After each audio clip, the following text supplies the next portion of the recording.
warahmatullahi wabarakatuh. Nah, bagaimana kabarnya anak-anak?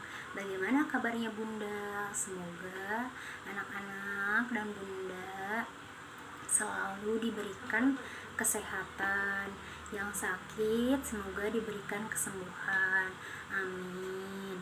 Nah, tidak lupa Bunda juga akan selalu mengingatkan ya, untuk selalu menjaga prokes dimanapun berada, menggunakan masker, menggunakan hand sanitizer, kemudian menjaga jarak dan menjauhi kerumunan. Nah, itu semua demi kebaikan kita bersama. Nah, sebelum kita mulai, kita ice breaking dulu ya, seperti biasa. Nah, 1, 2, 3. Tepuk semangat. Semangat. Nah, seperti itu ya. Nah, kemudian setelah kita ice breaking, nah sebaiknya untuk sebelum kita memulai pembelajaran, kita berdoa dulu. Nah, untuk orang tua, bunda atau ayah, silahkan dipandu anaknya untuk berdoa. Berdoa menurut kepercayaan masing-masing. Berdoa dimulai.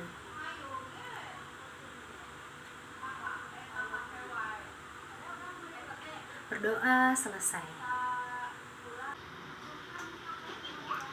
Nah, bismillahirrahmanirrahim. Pada video pembelajaran kita akan membuat kalimat menggunakan kosakata baru pada ciri-ciri makhluk hidup dan pengamalan sila pertama Pancasila. Nah, pada pembelajaran sebelumnya kita kan sudah mengenal nih kosakata baru, seperti bergerak, kemudian berkembang biak, kemudian tumbuh, kemudian bernafas. Nah, kemudian apalagi memerlukan makan. Nah, kemudian terakhir peka terhadap rangsang. Jadi, pada pembelajaran sebelumnya kita sudah menemukan 6 kosakata baru nih pada ciri-ciri makhluk hidup. Sekarang kita belajar membuat kalimat ya. Nah, di sini itu ada gambar bergerak, gambar berkembang biak, gambar tumbuh, gambar bernafas, gambar memerlukan makan, dan yang terakhir gambar peka terhadap rangsang. Anak-anak, contoh kalimat gerak. Yang pertama, bumi bergerak mengelilingi matahari. Yang kedua, mobil bergerak ketika didorong. Contoh berkembang biak. Yang pertama, ayam berkembang biak dengan cara bertelur. Yang kedua, kucing berkembang biak dengan cara melahirkan. Contoh kalimat tumbuh. Tanaman itu sudah tumbuh dengan baik. Nah, yang kedua, giginya Dila belum tumbuh sempurna karena masih kecil. Contoh kalimat bernafas. Bernafas, yang pertama, bernafas merupakan ciri-ciri makhluk hidup.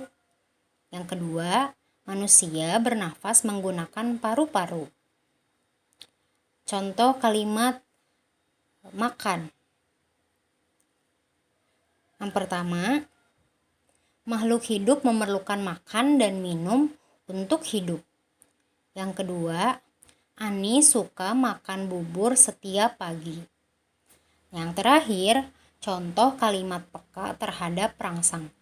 Yang pertama, tumbuhan putri malu peka terhadap rangsang. Nah, oke, itu tadi adalah contoh membuat kalimat menggunakan kosakata baru. Nah, kosakata baru yaitu bergerak, berkembang biak, tumbuh, bernafas, memerlukan makan, dan peka terhadap rangsang. Nah, makhluk hidup adalah ciptaan Tuhan Yang Maha Esa. Nah, kita sebagai manusia dan salah satu bentuk ciptaannya yang diberikan kehidupan dan kemampuan berbagai aktivitas, harus selalu bersyukur atas segala macam bentuk karunia-Nya. Nah, bersyukur merupakan contoh dari pengamalan sila pertama Pancasila. Nah, kira-kira kalian tahu nggak bunyi sila pertama Pancasila? Anak-anak, sila pertama Pancasila adalah ketuhanan yang Maha Esa. Nah, dan lambangnya adalah bintang. Oke, tadi ingat gak sebelum kita memulai pembelajaran? Kita sudah berdoa menurut agama dan kepercayaannya masing-masing. Nah, berdoa itu merupakan contoh bersyukur kepada Tuhan yang Maha Esa. Berarti kalian sudah mengamalkan salah satu bentuk pengamalan sila pertama Pancasila. Ingat ya, jangan patah semangat, harus tekun belajarnya, kemudian semangat belajarnya, tidak boleh mengeluh, anak soleh dan solehanya Bunda. Nah, karena kalian adalah penerus generasi untuk masa depan. Jadi kalian harus punya jiwa semangat yang tinggi ya. Nah, sekarang kalian pelajari dengan baik hingga mengerti dan memahami, tentunya dengan arahan dan bimbingan ayah atau bunda. Terima kasih, sampai jumpa di pelajaran selanjutnya. Wassalamualaikum warahmatullahi wabarakatuh.